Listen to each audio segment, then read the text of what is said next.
રાજકોટ જિલ્લાના જસદણથી એક ચોંકાવનારો કિસ્સો સામે આવ્યો છે। આ જસદણમાં આવેલી આલ્ફા સ્કૂલની સામે હવે ગંભીર આક્ષેપો થઈ રહ્યા છે।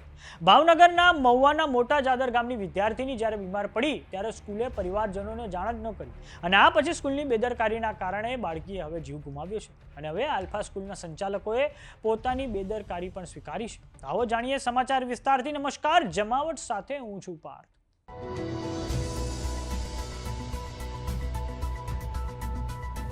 ભાવનગર જિલ્લાના મહુવા તાલુકાના મોટા જાદર ગામના રહેવાસી નરસિંહ આહિરની દીકરી આ રાજકોટ જિલ્લાના જસદણની આલ્ફા સ્કૂલમાં ભણતી હતી, પરંતુ હવે તેમના બાળકીના મૃત્યુના કારણે સમગ્ર પંથકમાં ચકચારી મચી ગઈ છે।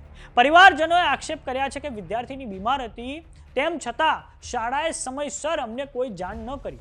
આ વિદ્યાર્થીની જસદણની આલ્ફા હોસ્ટેલમાં રહીને અભ્યાસ કરતી હતી અને તબિયત બગડ્યા બાદ રાજકોટ સિવિલ હોસ્પિટલ ખાતે તેને ખસેડવામાં આવી હતી। પરિવાર રાજકોટ સિવિલ હોસ્પિટલ પહોંચ્યો ત્યારે વિદ્યાર્થીનીએ જીવ ગુમાવી દીધો હતો, જેને લઈને શાળાના સંચાલકો સામે હવે બેદરકારીના ગંભીર આરોપો પણ લાગ્યા હતા। પિતા નરસિંહ આહિરનું કહેવું છે કે તેઓ તેમની બાળકીને ચોથા મહિનાની 27મી તારીખે હોસ્ટેલમાં મૂકી આવ્યા હતા અને આ પછી બાળકી સાથે કોઈ સંપર્ક થયો નહીં અને આ પછી ખૂબ લાંબા સમય પછી સ્કૂલવાળાનો ફોન આવ્યો કે તમારી દીકરીની તબિયત બગડી છે, તેના પગ ધ્રુજે છે, તો તેને રાજકોટ હોસ્પિટલ ખાતે લઈ જવાની છે। તો જ્યારે હું રાજકોટ જવા નીકળ્યો ત્યારે ખબર પડી કે તેને રાજકોટ સિવિલ હોસ્પિટલ ખાતે લઈ જવામાં આવી છે ને આ પછી જ્યારે રાજકોટ સિવિલ હોસ્પિટલ ખાતે હું ગયો ત્યારે તેનો મૃતદેહ જ આપવામાં આવ્યો છે। તો આવો સાંભળીએ બાળકીના પિતા નરસિંહ આહિરે શું કહ્યું છે। એવું છે કે મારી છોકરીને હું એપ્રિલ મહિનામાં 27 તારીખે જસદણ આલ્ફા નવોદય સૈનિક સ્કૂલમાં હોસ્ટેલમાં મૂક્યો હતો, બરાબર। એટલે ત્યાં વાત નથી કરવા દેતો, બરાબર। મૂકેલી ત્યારે મારી છોકરીને કોઈ પ્રોબ્લેમ હતો, દાંતની હસતી રખતી જતી હતી।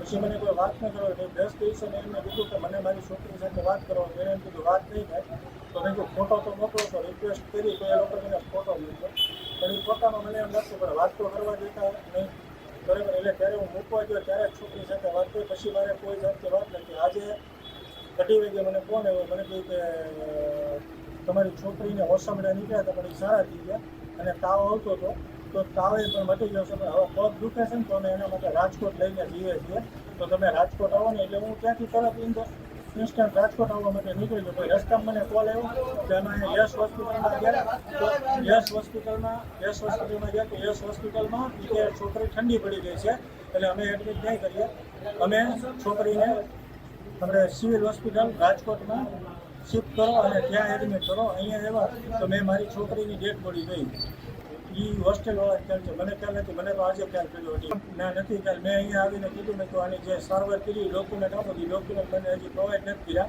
એ કે ફોનમાં છે ને આમ છે। મને એવું નહોતું કે મારી છોકરી સાથે આવું થશે, મને એમ છે તબિયત ખરાબ છે, ઓસબડા તો દરેક વ્યક્તિની ઓસબડા નીકળ્યા અને પછી એ લોકોએ એવું કીધું કે એને સારું થઈ ગયું છે અને પછી બીજી વસ્તુ કે એ તાવ એવો હતો તો તાવે મટી ગયો છે, તો પગ દુખતો પગમાં એટલું બધી વસ્તુ ન થાય કે ભાઈ છોકરીની ડેથ થઈ જાય એમ। મારી માંગ છે કે આની તપાસ CBIમાં થવી જોઈએ, CIDમાં થવી જોઈએ, SITમાં થવી જોઈએ। તો બીજી તરફ જસદણની આલ્ફા સ્કૂલના સંચાલકોની પણ પ્રતિક્રિયા સામે આવી છે, જેમાં તેમના દ્વારા કહેવામાં આવ્યું છે કે જ્યારે વિદ્યાર્થીની બીમાર હતી ત્યારે બેદરકારીના કારણે બાળકના માતા પિતાને જાણ કરવામાં આવી જ નહીં। બેદરકારી થઈ હોવાનો અમે સ્વીકાર કરીએ છીએ। તો આવો સાંભળીએ આલ્ફા સ્કૂલના સંચાલકોએ શું કહ્યું છે। મારું નામ હિરેનભાઈ વાલજીભાઈ સંથાળ।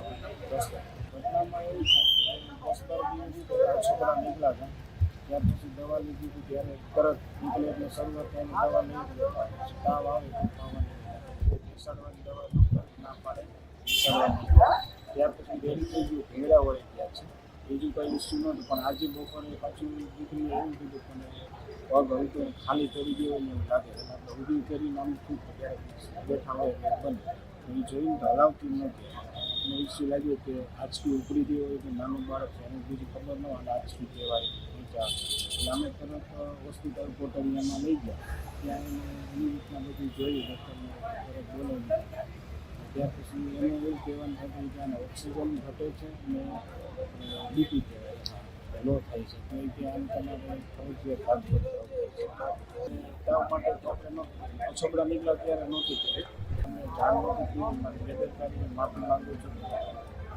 મને આખો પહાડ માથું પડ્યું એવું લાગ્યું કે આટલી બધી સેવા આપતા એ દીકરી મને સામે દેખાય છે, રેગ્યુલર મને મળે છે, એ પણ કામ મારી પાસે આવે કોઈ પણ ભરતી વસ્તુ આપે છતાંય હવે મને દુઃખ એટલું જ હોય છે. તો સમાચારોમાં અત્યારે બસ આટલું. જોતા રહો જમાવટ. જો તમે અમને યુટ્યુબ પર જોઈ રહ્યા તો સબસ્ક્રાઇબ કરો, જો તમે અમને ફેસબુક પર જોઈ રહ્યા તો ફોલો કરો, વોટ્સએપ ચેનલને જોઈન કરવાનું ન ભૂલતા. નમસ્કાર.